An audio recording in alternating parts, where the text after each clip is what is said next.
à toi, Maud. Bienvenue pour cette nouvelle interview 1, 2, 3 vues. Bonjour Elodie, je suis ravie d'être avec toi ce matin. Je suis ravie de t'accueillir dans notre belle communauté 1, 2, 3 vues qui commence à grandir. Tu as plein de choses à nous partager, j'espère, ce matin sur ton activité, ton parcours. Tu es Maud, tu accompagnes les hauts potentiels et les personnes hypersensibles, c'est bien ça? Oui, tout à fait. C'est ce qu'on appelle une passeuse d'âme et un canal, c'est-à-dire que passeuse d'âme, ce n'est pas uniquement le fait d'accompagner une âme de l'autre côté du voile, c'est aussi et surtout le fait d'accompagner les âmes qui sont incarnées ici à passer les portes qu'elles ont besoin de passer pour être réellement sur leur chemin de vie. Donc c'est vraiment ce qui me tient à cœur, ce qui me fait vibrer et ce pourquoi j'ai créé mon activité il y a à peu près 18 ans. 18 ans déjà. Oui, oui, oui, tout à fait. C'était le lendemain de mes 30 ans, donc on déduira mon âge. Je voulais pas autant de détails, mais ok. Qu'est-ce qu'est-ce qui t'a fait choisir cette voie-là? Alors tu vas voir, c'est pas du tout original malgré tout. J'ai été DRH pendant quelques années. J'ai auparavant fait plein de métiers différents, voilà, qui m'ont amené beaucoup d'expérience dans le domaine du tertiaire, du médical et du paramédical. Et puis, j'ai terminé, on va dire, au niveau en tant que salarié, en tant que DRH d'une entreprise à échelle nationale dans les services à domicile.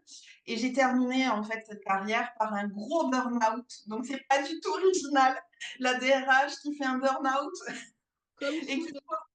voilà, et qui se pose des questions. Et puis après, je suis restée en jachère pendant à peu près 6 mois à me poser vraiment des questions existentielles. Et comme je le dis souvent, ce burn-out, en fait, pour moi, il a été providentiel parce qu'en réalité, il m'a permis vraiment de faire un grand stop et de dire, oh, tu fais quoi? Tu es qui là-dedans? Et en fait, de vraiment me retourner sur moi-même pour être à l'écoute de mes besoins véritables. Voilà. Donc, c'est comme ça, si tu veux, que j'ai rencontré ensuite une coach au bout de 2 séances, ça a été une révélation pour moi. Je me suis dit, mais c'est ce job que je veux faire. Et puis très rapidement, s'en est suivi des tests. Je suis rentrée en formation de coach. J'ai suivi la formation à l'époque qui était la plus longue en France. Donc je suis certifiée coach. J'ai fait 6 mois à temps plein. J'ai fait tout un tas de formations après dans ce métier-là.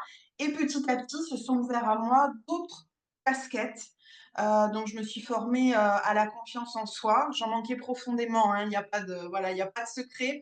Je reste ma première cliente, même si j'ai beaucoup cheminé là-dessus. Et puis, donc, j'ai été certifiée experte en confiance en soi ontologique, c'est-à-dire réellement une confiance profonde en soi, basée sur l'être que nous sommes et pas sur une image ou quelque chose de superficiel. Et puis, s'en est suivi petit à petit une pratique, bien sûr, de la méditation parce que j'en avais profondément besoin avec un cerveau en arborescence qui carbure, etc., qui va dans tous les sens.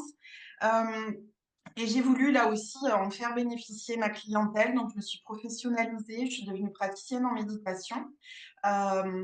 Et puis, comme ça suffisait pas, je me suis formée aussi à l'énergétique, sachant que depuis ma tendre enfance, je baignais quand même plus ou moins là-dedans. Mon papa nous passait les maux de tête, les brûlures, tous les petits traumatismes du quotidien. Et c'est par contre la dernière casquette, cette casquette-là, j'ai mis beaucoup de temps à oser la faire voir, la faire émerger, mais la faire voir au grand public, parce que le métier de coach, si tu veux, est un métier qui a été difficile, les contours ont été difficiles à comprendre et que maintenant on entend coach à toutes les sauces. Ça, c'est maintenant. Mais les premières années, quand j'étais coach, c'était associé à des choses qui n'étaient pas très correctes. Et donc, si tu veux, l'optique pour moi, c'était de ne pas faire de mélange. Donc, si tu veux, j'ai toutes ces casquettes-là, mais elles sont vraiment dans des disciplines sur lesquelles on peut me solliciter. Et le seul type d'événement, je vais dire, où je concatène toutes ces casquettes, coach, formatrice en confiance en soi et en développement de la connaissance de soi, énergéticienne et praticienne en méditation. Ce sont les retraites initiatiques que je propose. Sinon, on peut faire appel à moi pour ces différentes pratiques en individuel dans des séances bien distinctes. Et alors, est-ce qu'aujourd'hui, tu as réussi à te trouver? Tu disais, tu as fait un burn-out, tu avais besoin de te recentrer sur toi, de te poser les bonnes questions et de savoir qui tu étais et ce que tu voulais. Est-ce qu'aujourd'hui, on peut dire que ça y est, ça colle vraiment à ce que tu souhaitais, Alors, non seulement ça colle vraiment, mais ça répond en plus à un élan que j'avais depuis l'enfance. Quand j'étais petite, je demandais régulièrement, voilà, dans mes prières, des prières tout à fait personnelles, hein, je demandais régulièrement à ce qu'on me donne la force d'accompagner les gens que j'aimais et à ce que je puisse véritablement faire le bien autour de moi. Voilà.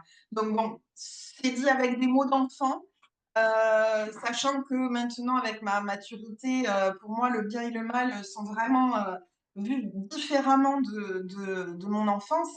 Oui, bien sûr, ça correspond, je me sens vraiment à ma place.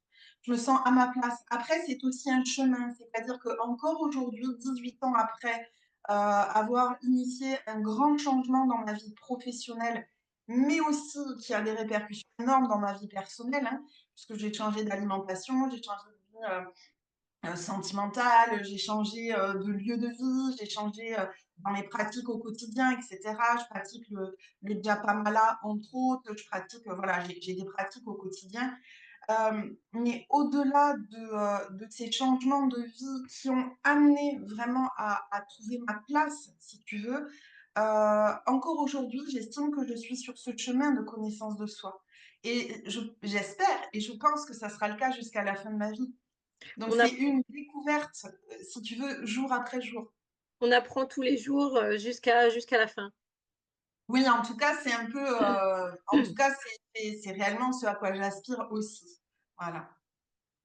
Eh ben, écoute, c'est très bien pour ton parcours. Du coup, on a bien compris ton cheminement. Alors aujourd'hui, on vient te voir. Qu'est-ce que tu proposes? Tu en as parlé un petit peu. Est-ce que tu peux développer davantage toutes ces activités, toutes ces casquettes? Parce qu'au final, tu en as plusieurs.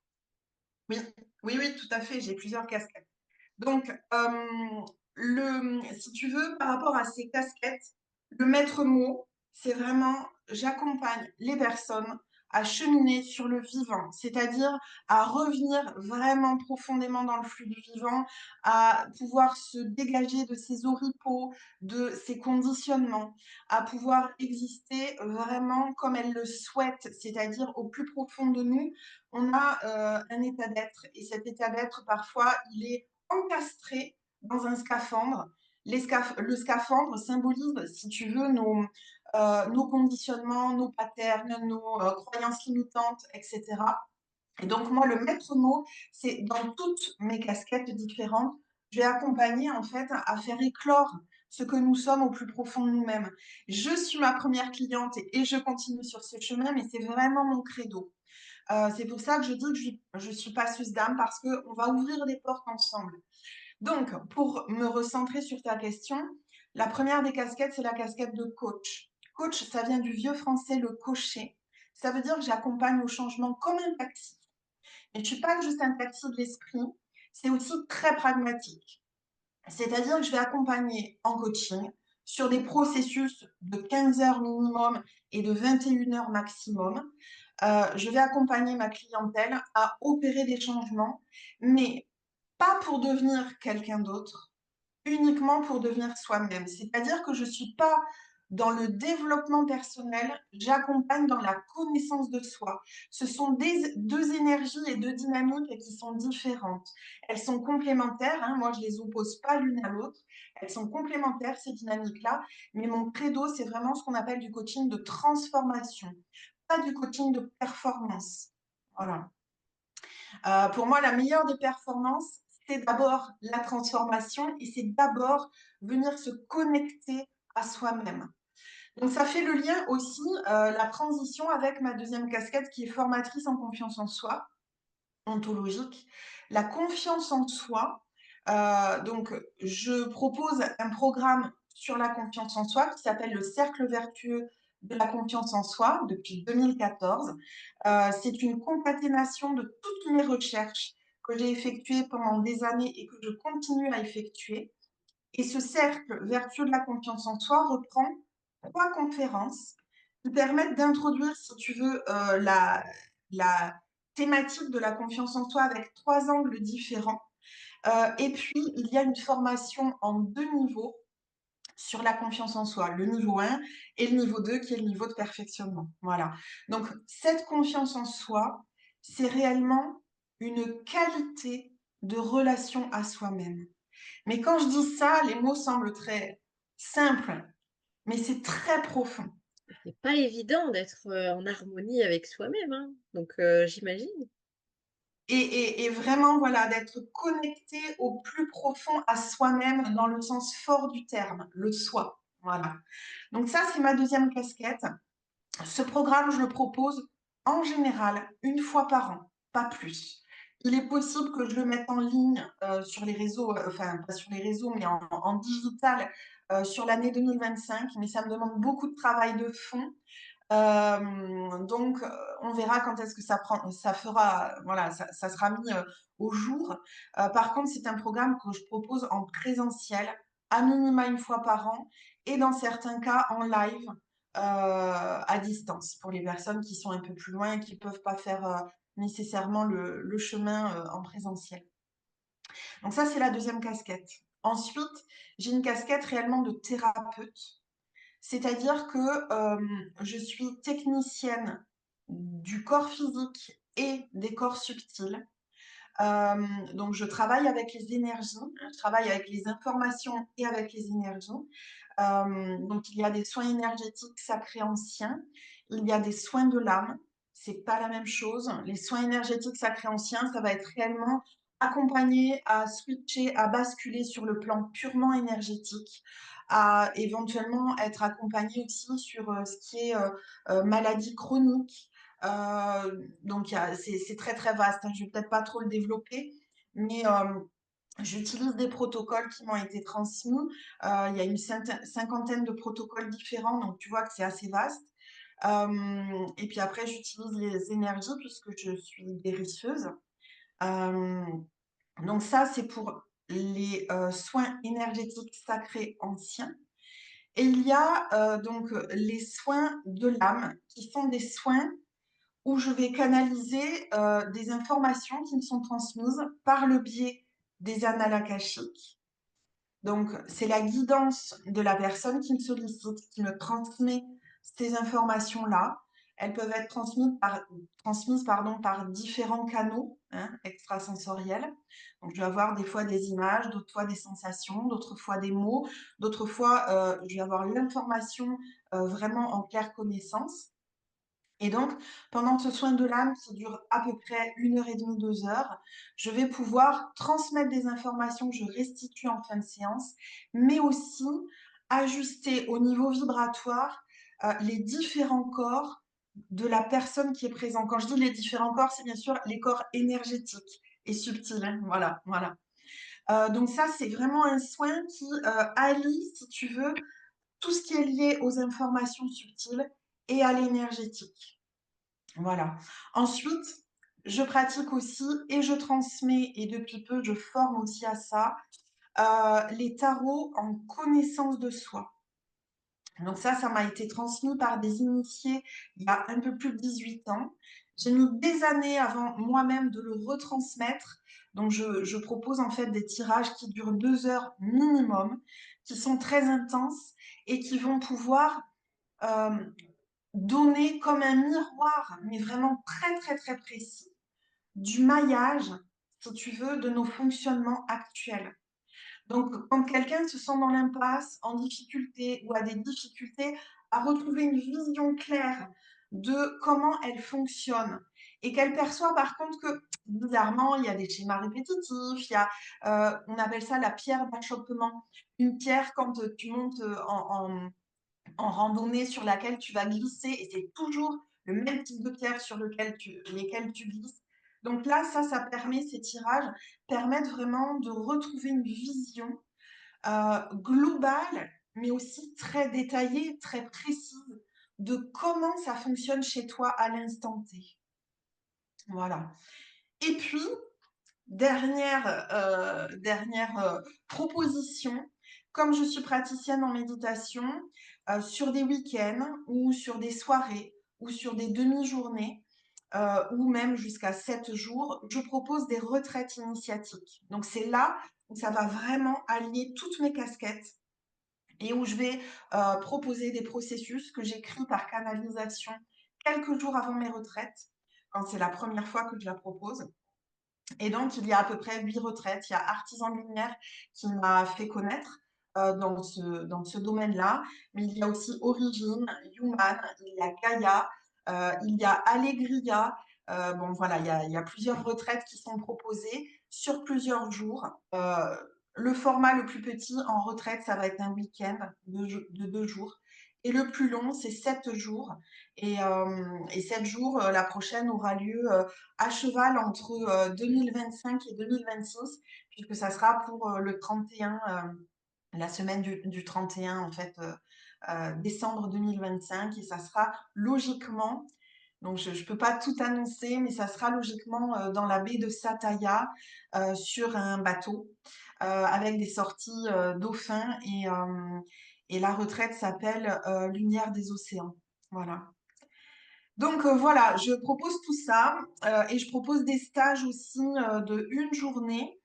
Là, c'est plus pour des pratiques à mettre en place dans ton quotidien sur la méditation. Donc il y a par exemple en janvier, le 25 janvier, le samedi 25 janvier, il y a le stage méditation et mantra de guérison. Donc je vais accompagner les personnes qui s'y présenteront à pratiquer les mantras, mais aussi à avoir des pratiques de méditation qui participent justement à remettre on va dire, une dynamique, une fluidité dans nos énergies corporelles. Donc, tu as effectivement énormément de casquettes, énormément de choses à proposer, à partager aux autres. Et donc, tout ça, tu l'as dit tout à l'heure, dans l'objectif que chacun puisse se reconnecter à soi, savoir qui il est pour pouvoir avancer sur son chemin en toute sérénité. Oui, c'est tout à fait ça. Et même plus que de savoir qui il est, découvrir qui il est, en fait. C'est Découvrir. plus ça, dans le sens où c'est vraiment, voilà, c'est un cheminement, c'est une dynamique. Et il y a des portes qui s'ouvrent et du coup des compréhensions qui peuvent arriver et des visions plus claires de soi-même. Oui. Du coup, les personnes qui viennent te voir, ce sont des personnes en quête de sens, vraiment. euh, Oui, totalement, totalement. Ce sont en général des personnes qui se posent beaucoup de questions existentielles, qui peuvent se sentir en décalage éventuellement avec le monde actuel tel qu'il est présenté, pour plein de raisons, des raisons de valeur, des raisons bien sûr de sensibilité, parce qu'on vit dans un monde hyposensible et donc les hypersensibles se sentent vraiment en décalage avec ce monde. Et puis une quête de sens, oui, bien sûr. Ce sont des personnes en général qui vont avoir une certaine maturité d'esprit, mais surtout une maturité d'âme, euh, qui fait que on va les retrouver aussi beaucoup, ces personnes-là, soit dans l'élan d'accompagner euh, avec des thérapeutes. J'accompagne beaucoup de thérapeutes en fait, hein. Des thérapeutes, des personnes qui vont être dans le médical, dans le paramédical. Les personnes qui sont dans le médical, souvent, sont des personnes qui se reconnaissent plus trop dans leur profession parce qu'elles ont à la fois l'élan d'accompagner et en même temps, elles perçoivent la dichotomie avec tout ce qu'on peut retrouver dans des protocoles qui parfois amènent du bon et en même temps qui amènent beaucoup d'effets secondaires ou le manque de temps de pouvoir accompagner correctement les personnes quand c'est dans des établissements, etc. Donc, ce sont des personnes qui ont vraiment un élan profond, soit qui a été concrétisée, mais où elle ne se retrouve pas exactement par rapport à une structure, soit qui demande à être concrétisée. Et c'est là-dessus que tu peux donc que tu peux leur apporter ton aide et ton soutien à travers toutes tes différentes casquettes. C'est ça, c'est ça. Les retraites, c'est donc le même mode de fonctionnement, sauf que tu mêles vraiment toutes tes compétences pour vraiment entrer en immersion et les aider en profondeur. Tout à fait, sachant que dans les retraites, il va y avoir des processus que je vais tisser qui sont des processus méditatifs, mais pas que. Il y a des processus d'auto-énergétique, c'est-à-dire que j'accompagne les personnes à pratiquer avec, par exemple, des mudras. Les mudras, c'est ce qu'on appelle le yoga des mains. On va pratiquer le souffle. On va avoir des pratiques qui peuvent être dansées. Il va y avoir des pratiques. Après, j'ai 3 instruments vibratoires que j'utilise pendant mes retraites. Le bol tibétain, le bol chantant, le tambour chamanique qui m'accompagne depuis un certain temps. Et puis, alors, un instrument indien, moi, la première fois que j'ai entendu son nom, j'ai éclaté de rire. C'est ce qu'on appelle la shruti. Voilà, donc c'est un instrument indien qui est un instrument vibratoire, un porte-chant. Et comme mes premières amours, quand j'étais enfant, je rêvais d'être musicothérapeute. Tu vois, c'est pas banal quand même, surtout à l'époque où j'étais enfant.